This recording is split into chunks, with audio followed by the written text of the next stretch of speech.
Dictation शुरू होगी 5 second बाद।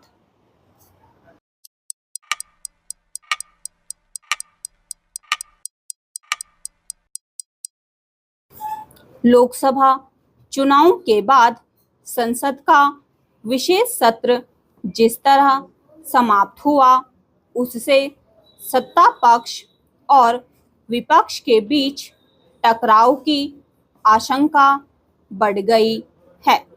इस टकराव से केवल संसद की गरिमा ही प्रभावित नहीं हुई, बल्कि संसदीय कामकाज को सही तरह से संचालित करना भी कठिन होगा। इसके आसार इसलिए दिख रहे हैं क्योंकि पिछले 2-3 दिनों में लोकसभा और फिर राज्यसभा में एक नहीं अनेक निराशाजनक और संसद की गरिमा गिराने वाले दृश्य देखने को मिले। चूंकि इस बार लोकसभा में कांग्रेस और उसके सहयोगी दल अपना संख्या बल बढ़ाने में समर्थ रहे, इसलिए इसकी पूरी संभावना थी कि विपक्ष कहीं अधिक उत्साहित दिखेगा। लेकिन इसकी आशा कम ही थी कि यह उत्साह अनावश्यक आक्रामकता के रूप में नजर आएगा। दुर्भाग्य से ऐसा ही नजर आया और इसकी शुरुआत तभी हो गई जब लोकसभा में नेता प्रतिपक्ष के रूप में राहुल गांधी ने अपने पहले ही संबोधन में सत्ता पक्ष को विभिन्न मुद्दों पर कटघरे में खड़ा करने की कोशिश में प्रधानमंत्री पर व्यक्तिगत आक्षेप किए। वह हिंदुओं को अपमानित करने से भी नहीं चूके। उन्होंने बलिदानी अग्निवीरों के स्वजनों को मुआवजा देने के मामले में भी गलत बयानी की और एमएसपी को लेकर भी।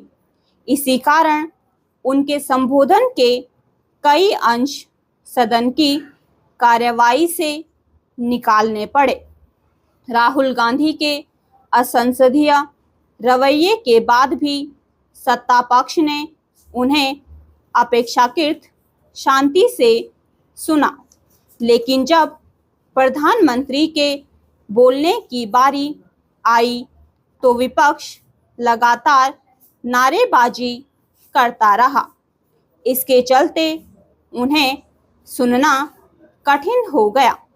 चूंकि राहुल गांधी टकराव की राह पर चल निकले थे, इसलिए सत्ता पक्ष की ओर से भी विपक्ष पर तंज कसे गए।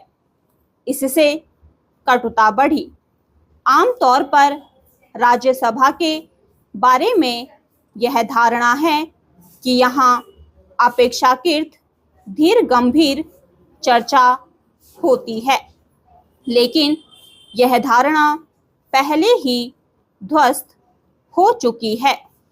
इस बार यह और ध्वस्त होती दिखी। राज्यसभा में विपक्ष ने प्रधानमंत्री को सुनने के बजाय सदन का बहिष्कार कर बाहर नारेबाजी करना बेहतर समझा। संसद के अगले सत्र में सत्ता पक्ष एवं विपक्ष के बीच की कटुता और बढ़ सकती है।